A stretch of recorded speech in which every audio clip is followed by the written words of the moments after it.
안녕하세요. 네이버 지식인 공무원 1위 삶의 신입니다. 공무원 시험을 결정하기 전 따져봐야 할 것들. 자, 모르는 것들. 여러분의 공무원 그럼 막연하죠? 네. 공무원 시험에 뛰어드시는 분들 거의 80% 이상이 아무것도 모르고 시작합니다. 공무원이란 막연한 것 때문에. 근데 나중에 허걱해요, 나중에. 한참 시험 하다가 딱 보니까, 이게 이렇단 말이야? 저게 이렇단 말이야? 이렇게 됩니다. 자, 가장 모르는 것 중에 하나가 뭐냐면, 뭐 시험 이런 거에 대해서 얘기할 게 아니에요. 자, 공무원이 어떤 일을 하는지 이런 거부터 알아야 되잖아요. 자, 공무원 가장 모르는 거는 국가직과 지방직이 있다는 걸 잘 몰라요. 국가직은, 국가직? 서울? 지방직은, 지방? 이렇게 생각하시는 분 많은데, 그런 의미가 아니고요. 국가직은 우리가 얘기하는 정부 부처청 및 위원회, 뭐 이런 데예요. 뭐 교육부, 기재부, 뭐 안행부, 뭐 이런 거 있죠. 요런 데 가시는 분들이에요. 그럼 세종시? 그러나 9급, 7급, 5급 이렇게 있잖아요. 그래서 보통 우리가 얘기하는 건 다 9급이에요. 공무원 시험하면. 9급들은 그렇게 세종시로 가지 않습니다. 세종시는 메인 브레인들만 가는 데라 보통 5급이나 7급의 일부만 간다고 돼 있어요. 그래서 9급은 거의 갈 일은 없습니다. 9급은 어디로 가요? 그러면 전국에 있어요. 전국에. 이 부처청이 전국에 다 있으니까 어디로 갈지는 모릅니다. 나중에 지망하긴 하는데 지역까지 지망하진 않아요. 그래서 어디로 갈지 모른다. 그러면 일단 국가직은 그렇습니다. 전국에 다 있다. 그럼 지방직하고 뭐가 차이가 있어요? 지방직은 지방자치단체인 무슨 도, 무슨 시, 무슨 군, 무슨 동, 거기서 근무하는 거예요. 그 안에서만. 지방자치단체가 뭔지 모르겠다 하시는 분은 조금 힘들어요. 사실상. 예, 우리가 기초단체 선거란 것도 하죠. 지금 성인들 대상으로 얘기하는 거니까. 기초단체 선거란 게 뭐냐면 구청장이나 시장, 도지사 뽑잖아요. 그분들 뽑는 그 단위가 지방자치단체라는 거예요. 서울특별시장 우리가 뽑죠. 네, 이 지방직이라는 거예요. 그래서. 그러니까 서울 빼놓고 지방 아니야? 서울도 지방직입니다. 지방 공무원이에요. 자, 그래서 요거 일단 아셔야 되고요. 그러면 거기 국가직과 지방직 차이는 뭐예요? 국가직은 전국 단위로 돼 있기 때문에 전국을 다 순환할 수가 있어요. 근무를 여기저기에서 근무를 할 수 있다는 거예요. 2, 3년마다 옮겨 다닌다고 알려져 있어요. 한 군데서 오래 하시는 분은 거의 없어요. 지방직은 그 안에서만. 네. 보통 이제 기초단체라 그러는데 기초단체라고 하면 우리가 서울특별시는 광역지자체예요. 광역지자체. 인천광역시, 전라남도, 전라북도를 광역지자체라고 하고요. 그 아래 그 다음 단계가 단체입니다. 우리가 기초단체장 뽑는다 그래요. 그래서 무슨 시장, 그죠? 무슨 시장? 서울 같은 무슨 구청장 뽑죠. 자, 이분들이 기초단체예요. 기초단체 거기에 배치가 돼요. 그래서 기초단체 단위에서 순환 근무를 하니까 우리가 마포구면 마포구 안에서만 합니다. 동사무소, 구청 이런 식으로. 여기 동사무소, 저기 동사무소. 자, 이렇게 작은 범위에서 돌기 때문에 요즘은 지방직이 훨씬 더 인기가 좋아요. 그리고 지방직도 예전에 조금 뽑아서 인기가 덜했는데 이제는 많이 뽑기 때문에 훨씬 더 국가직보다 인기가 좋습니다. 자, 일단 요거 알아야 되고요. 국가직이나 지방직이나 급여 이런 건 비슷합니다. 자, 근데 공무원 급여가 도대체 얼마예요? 알아요? 어떤 분들은 공무원 되면 부자 될 줄 알아요. 부자 되지 않습니다. 그 다음에 또 모르는 거, 공무원 연금 정말 좋다는데요? 옛날 얘기예요. 옛날 얘기예요. 왜 옛날 얘기예요? 공무원이 2016년도에 공무원 연금 개혁이 일어났어요. 네. 개혁을 했어요. 2016년도에 이미. 해서 많이 내고 적게 받는 걸로 바뀌었어요. 실제 이제 전문가들은 대충 계산하면 지금 받는 사람의 절반 정도 받을 거다. 예. 라고 얘기하고 있습니다. 지금도 많이 받긴 많이 받아요. 지금은 많이 받아요. 지금 이미 퇴직해서 받고 계신 분들은 정말 넉넉하게 받습니다. 지금 물가 대비해가지고 그분들 받는 돈이 아주 넉넉해요. 그래서 공무원 열풍이 일어난 거예요, 사실은. 퇴직하고 났더니 남들은 계속 뭐 일을 해야 되는데 공무원 퇴직하신 분들은 다 편안하게 살더라. 연금 따박따박 받으면서. 그래서 이 난리가 시작된 겁니다. 그 다음에 이 사람들 60세까지 일을 했죠. 지금도 60세예요. 정년은. 60세까지 일을 하니까 그동안 공백기가 없죠. 공백기. 일반 사기업 다니시는 분 아시죠? 이렇게 자꾸 옮겨 다니니까 쉬는 날이 생길수록 돈이 많이 줄어들잖아요. 자, 그런데 문제는 그러면 급여가 많은 거 아니에요? 문제는 급여예요. 사회 초년생이 된 사람들한테 급여가 너무 작습니다. 요거 반드시 알아야 돼요. 얼마를 받아요? 자, 9급 1호봉이 보통 처음 시작하는 거예요. 남자분들은 군대 갔다 오면 보통 2호봉이나 1호봉, 3호봉이나 2호봉 몇 개월 이런 식으로 시작하거든요. 받는 돈이 실수령액, 우리는 항상 실수령액이 중요하잖아요. 실수령액 기준으로 160에서 한 180 정도 받습니다. 200만 원은 안 돼요, 절대로. 뭐 야근을 엄청나게 해도 200만 원 받기가 쉽지 않아요. 야근도 몇 시간 이상 못 하게 돼 있어요. 그래서 보통은 200만 원 안짝이에요. 놀랍죠. 200만 원 갖고 만약에 서울에서 내가 지방 사는데 서울에 근무를 한다 그러면 서울에 보통 60에서 80만 원 월세가 나오거든요. 그거 내고 나면 남는 것도 없습니다. 밥값 빼고 못 빼고 못 빼면. 이게 언제까지요? 거의 뭐 한 5, 6년간은 이 정도로 그냥 계속 살아야 돼요. 갑자기 급속도로 급여가 오르지 않습니다. 천천히 올라요. 천천히. 몇만 원씩 해서 올라가요. 급이 오른다고 해서 갑자기 확 오르지도 않아요. 급이 오른다고 해서 갑자기 뭐 50만 원이 오르고 이러지 않습니다. 일반 회사 같으면 뭐 사원에서 대리로 올라가면 한 3, 40만 원씩 올라 버려요. 월급이. 그러니까 할만 하거든요. 갑자기 30만 원 더 들어와 봐요. 굉장히 좋잖아요. 뭐 그런 식인데 공무원은 아주 조금씩 조금씩 올라서 끝에 가서 언제 60세쯤 도달하면 이제 퇴직할 때가 되면 웬만한 대기업 부장님 월급이 나오는 거죠. 그때까지는 어쨌든 좀 힘들다. 그래서 가장 큰 거는 공무원들끼리 결혼을 많이 합니다. 나중에 연금도 서로 혜택을 받죠. 둘이 받으니까. 그리고 같이 다니면 맞벌이 중에는 그래도 가장 낫죠. 왜냐하면 육아휴직 다 쓸 수 있고 그렇게 퇴근 시간을 뭐 옛날에는 이제 힘들다 그랬어요. 근데 이제 워라밸, 워라밸을 가장 잘 적용받는 데가 좋은 데가 공무원이에요. 그래서 퇴근하고 싶으면 퇴근하면 됩니다. 옛날처럼 막 눈치 보고 안 해요, 이제는. 일이 너무 많아서 이런 거는 오늘 할 일 내일로 미루지는 않겠지만 일이 많은 만큼 사람이 많이 보강이 됐어요. 그래서 꼭 그렇지 않아요. 근데 일부 지역에선 또 그럴 수도 있어요. 예. 야근 맨날 하고 하는 경우 있어요. 동사무소 가보시면 밤에 불 켜져 있어요. 그분은 자기 일이 있어서 하는 거예요. 어떤 분들은 무슨 워라밸인데 밤에 왜 일을 하고 있어 이러는데 할 수 있습니다. 그거는 자기 하기 나름이라고 저는 봐요. 저도 뭐 회사 다녀봤지만 눈치 안 보고 퇴근하면 돼요. 그럼 뭐 그래 승진 안 되면 되는 거예요, 저는. 예. 제가 칼퇴근 부대 선봉장이었거든요. 그래서 그냥 가면 돼요. 6시 55분 되면 딱 챙기고 있다가 6시 되면 안녕히 계세요. 그러고 가면 돼요. 그럼 그러겠죠. 저 친구는 일찍 퇴근하네. 이래요. 원래 정시 퇴근인데 일찍 퇴근한다 그래요. 대신에 아침에 일찍 와서 좀 근무하면요. 그거는 또 인정 안 해줘요. 우리 사회가 그런데 이제 지났잖아요. 시간이 많이. 제가 거의 한 20년 전 얘기한 거예요. 그래서 지금 많이 지났기 때문에 그렇게까지 하지 않습니다. 정시 와서 정시 퇴근하는 걸 좋아해요. 국가에서도요, 야근 수당 같은 거 주는 거 아주 안 좋아해요. 그 다음에 예전에 연가, 이제 연차라 그러죠, 보통. 근데 연가라 그래요, 공무원들은. 그러니까 연가를 소진하지 않으면 억지로 소진시키려고 그래요, 지금. 돈으로 주지 않겠다는 거예요. 돈으로는 주지 않겠다. 그리고 갈 수 있는 만큼 가라. 이게 지금 현실입니다, 공무원 쪽에서는. 물론 바쁜 부서 이런데 민원 부서들은 잘 못 가요. 서로 눈치가 보이니까. 근데 뭐 일반적으로 어떤 큰 정책을 하거나 뭐 구청에 이렇게 어떤 파트에 있으면 갑니다. 안 간다고 막 우겨대시는 분 있는데 그건 본인들이 그렇게 당하는 거지 전체가 다 그렇진 않아요. 자, 그렇고요. 다만 이제 160에서 아까 180 정도 받는다고 했는데 그거 말고 보너스드 같은 것들이 있어요. 그것까지 다 합치면 구급 150이 한 연봉으로 따지면 한 2200에서 2300 정도 될 거예요. 2000에서 2300. 그러면 거의 한 200만 원 받는 거나 비슷하죠. 근데 이제 세금 떼가고 뭐 하고 뭐 하니까 그리고 이제 기여금이란 걸 많이 떼갑니다. 기여금이란 걸 많이 떼가요. 국민연금 수준이 아니에요. 그 2배 정도는 더 떼갑니다. 그렇기 때문에 기여금이 연금 주려고 떼가는 돈이에요. 이거 더 올리자고 지금 그러고 있거든요. 더 많이 내자고. 그래서 그런 것들을 따져보면 그렇게 넉넉한 직업 아니다. 예. 근데 뭐가 자꾸 좋아서 하려고 그래요? 안정적이다. 안 잘린다. 이거예요. 안정적이다. 근데 안 잘린다는 말도 이제 끝났어요. 사실은. 어떤 이제 실수를 크게 하면요. 잘립니다. 예, 잘려요. 어떤 예가 있어요. 인천 상수도 사건 있죠? 네, 그분도 있고 그 다음에 저 서울에서 그 공사하는 거 그거 거기도 다 징계 절차에 들어갔어요 전부 다.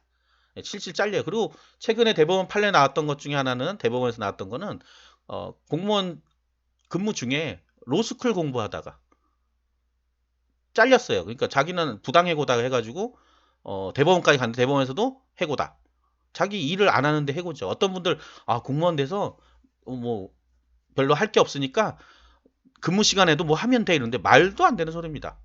예. 공무원들이 공무를 안 보고 다른 걸 한다? 무조건 잘리기 일보 직전이라고 생각하시면 돼요. 누가 그런데 신고해요? 주위에서 다 신고해요, 이제는. 예, 무서운 세상 됐습니다. 예, 공무원을 감시하는 단체들이 굉장히 많아요. 그래서 야근 수당 가짜로 타먹고 한 거 다 뱉어내고 있어요. 가족 수당, 야근 수당 이런 거 주말에 나오는 거 굉장히 감시를 많이 하고 있습니다. 심지어 모 방송국에서는요. 전체 내역을 지금 분석하고 있어요. 조만간에 이제 나올 거예요, 그게. 여러 가지 기록을 보고 서로 크로스 체크를 하고 있습니다. 그래서 그게 나오면 또 징계가 왕창 나와요. 서울의 몇 개 구는요, 왕창 다 뱉어냈습니다. 그러다가. 자, 그러니까 이런 것들은 안 되는 거예요. 자, 그래서 공무원이 뭐 안정적이다, 안 잘린다, 이런 거는 자기가 다른 짓 안 하고 그냥 열심히 일할 때. 그리고 이제 휴가도 예전에는 많이 못 갔는데 요즘 휴가 많이 가요. 그러니까 뭐 필요할 때. 그 다음에 뭐 이제 공무원이 좋은 점을 또 따져보면 자녀 키우긴 참 좋습니다.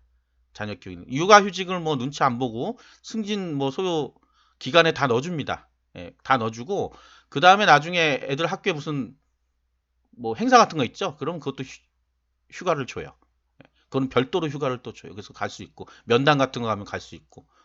그래서 제가 볼 때는 최고의 직업이다. 맞긴 맞아요. 그런데 이제 비용 급여가 작다 보니까 한참 우리 20대들이 많이 되거든요. 20대들이 많이 되는데 돈이 많이 필요하잖아요. 사회 초년생들이 돈이 훨씬 더 많이 필요해요, 사실은. 근데 그거에 만족할 만큼을 주지 못한다는 게 문제인 거죠. 그래서 요거 돈을 많이 벌고 싶은데 공무원 할게요? 아닙니다. 그냥 안정적이다. 안정적이란 거는 아 그래도 중소기업 정도는 주겠지? 그것도 아니에요. 요즘 중소기업도 많이 올라갔습니다. 많이 올라가서 중소기업보다는 약간 미치예요. 그런데 역전되는 때가 있다는 거죠. 그게 이제 10년, 뭐 20년 이런 식으로 역전이 된단 말이에요. 역전되고 나면 이제 뭐 편해요. 편하다는 게 아니라 좀 괜찮아지는 거지, 생활이. 생활이 좀 괜찮아집니다. 자, 그때까지가 너무 힘들어서 그런 거죠. 그리고 여러 가지 혜택도 있고 그런데 또 다른 것도 있어요. 뭐가 있어요? 민원이라는 게 있습니다. 민원. 공무원에는 민원이 없는 부서는 없어요. 예. 누구한테도 민원을 받아요. 자, 민원이라는 게 뭐예요? 그러니까 하는 일 자체가 국가나 지방 정부를 위해서 일하는 거잖아요. 어떤 일이 생깁니다. 그러면 가령 우리가 그 동사무소 한번 가보자고요. 동사무소 가면 주민센터, 예, 요즘 이름들이 바뀌었죠. 동사무소라고 안 하죠. 주민센터 같은 데 가면 주민 뭐 행복복지센터 뭐 가면 우리가 주민등 등본하나 떼더라도 이렇게 주면 여러 가지 공무원들이 있어요. 어떤 분은 막 이렇게 미소를 보이면서 주시는 분도 있고 얼마예요? 그러면 아, 예, 뭐 100원입니다. 이렇게 하시는 분 있고 100원이요? 이런 사람도 있고 서도 안 보고 100원 이러면서 100원이요? 이러는 사람도 있어요. 그것 때문에 사람들 맨날 열받아서 왜 이렇게 공무원들 불친절해요? 온단 말이에요. 자, 이런 것들이 옛날엔 그냥 흘려나가는 소리라고 했는데 이제는 그런 것도 다 인사고과에 반영합니다. 반영하기 때문에 그것 때문에 스트레스 받는 사람도 있어요. 왜? 하루에 자기는 이런 사람들을 엄청나게 상대해야 되잖아요. 계속 웃고 즐거워할 수가 없잖아요. 근데 우리가 은행 가보세요. 은행 가면 은행원들이 아무리 잘 기분 나쁘다고 그렇게 하진 않아요. 왜? 은행은 그게 되게 철저하거든요. 그런 것들이. 뭐 가짜라도 어쨌든 가짜라도 물어보는 거 가르쳐주고 그러잖아요. 그런데 저도 뭐 최근에 한번 여권 만들러 갔었는데 질문을 했는데 그럼 뭐 어떻게 하세요라고 답변을 해주면 되는데 서류 써갖고 오시면 알려드릴게요 그러더라고요. 그래서 화가 확 났어요. 저도 이쪽에서 이렇게 많은 부분을 이해하고 있는 사람인데도 불구하고 네, 화가 확 나더라고요. 그래서 이래서 사람들이 공무원들을 이렇게 싫어하는구나. 본인은 되고 싶어 하는데 공무원을 근무하는 사람들 보면 화가 나는구나 이런 게 그랬어요. 뭐 이제 단편적인 예예요. 그분도 이제 자기는 친절하게 했던 건데 받아들이는 입장에서 안 그럴 수도 있다.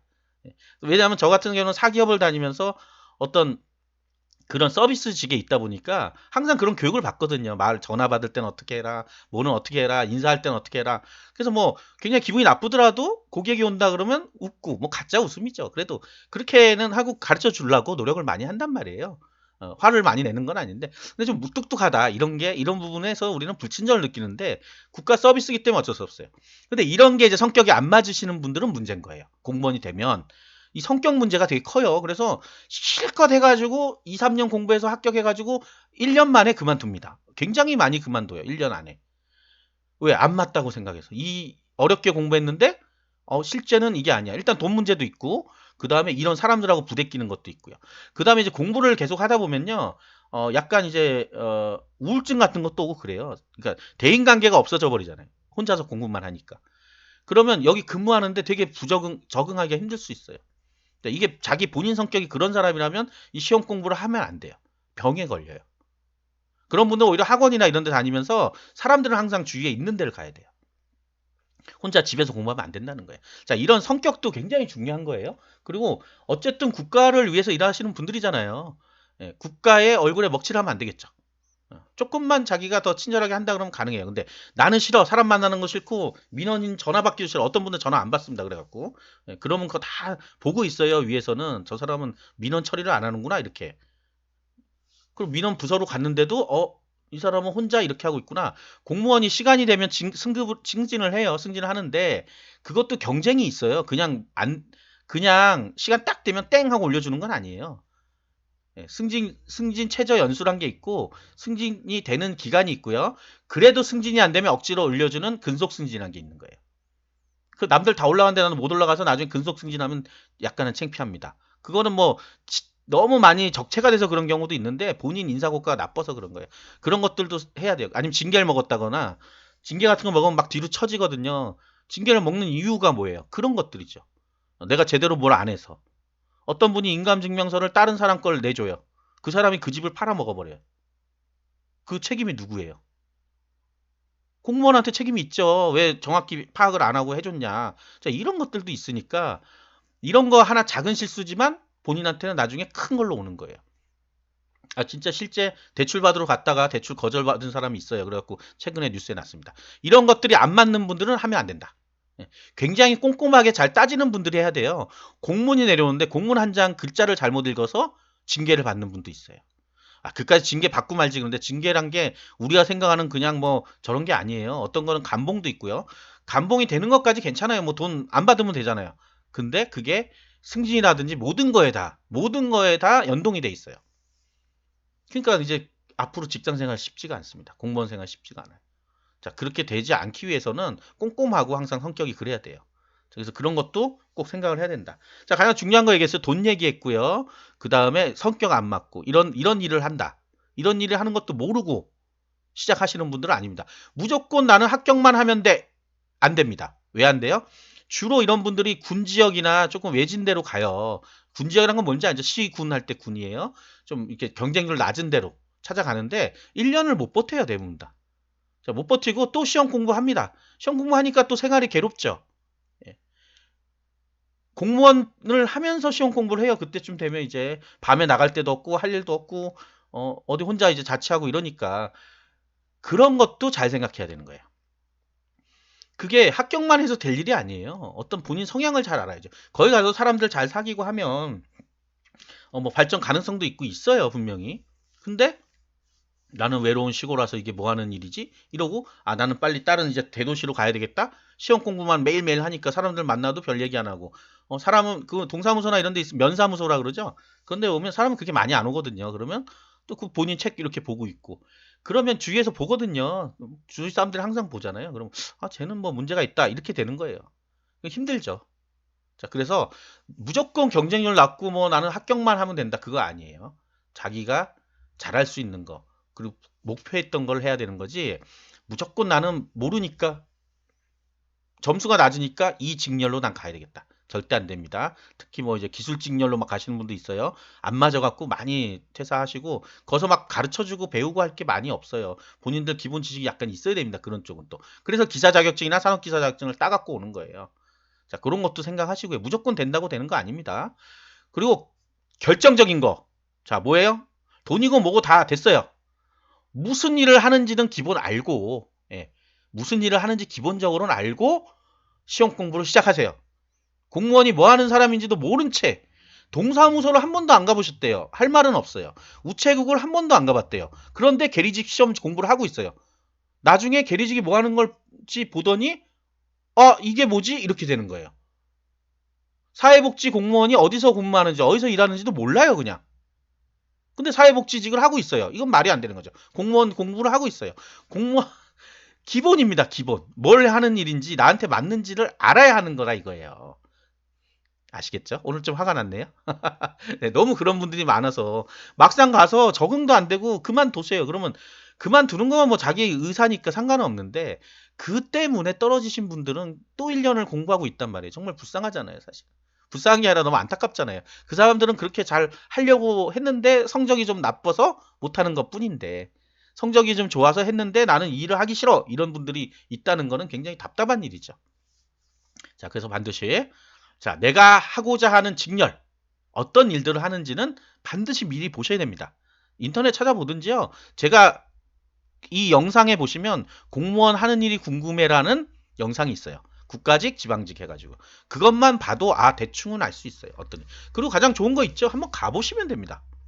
구청에 가보세요. 못 들어가는 데는 없어요. 구청에 가셔갖고 민원 때만 아시잖아요. 여러분들은 민원 하는 데만 아시잖아요. 근데 과마다 부서마다 들어갈 수 있어요. 거기도 민원을 해결해 주거든요. 그러니까 거기 한번 쓱 들어가서 왜 왔냐 그러면 그냥 무슨 일 하는지 궁금해서 왔다 그러면 돼요. 그냥 물론 물어보지도 않아요. 사람 들어와도 잘 안 쳐다보니까. 예. 그런데 한 번씩 쓱쓱 가서 보시면 됩니다. 책상에 앉아서 근무하고 있구나 이렇게. 자, 그런 방법도 있고 인터넷에 보시면 조직도 같은 게 있어요. 그걸 보시면 대충 어떤 일을 하는지 알 수 있습니다. 되게 자세하게 써 있어요. 어떤 일을 하는지. 그러니까 그거에 맞는지 안 맞는지를 잘 보셔야 됩니다. 잘 보시고 그렇게 됐다 그러면 이제 결정했다 그러면 뭐예요? 쭉쭉쭉 밀고 나가야 됩니다. 그래야지 공무원 시험 합격할 수 있어요. 공무원 시험 합격하는 방법은 이미 영상에 너무 많이 넣어놨습니다. 그래서 절대 흔들리지 마시고 합격하는 그날까지 쭉쭉쭉 가시면 되겠습니다. 아시겠죠? 네, 구독과 좋아요 눌러주시면 감사하겠습니다.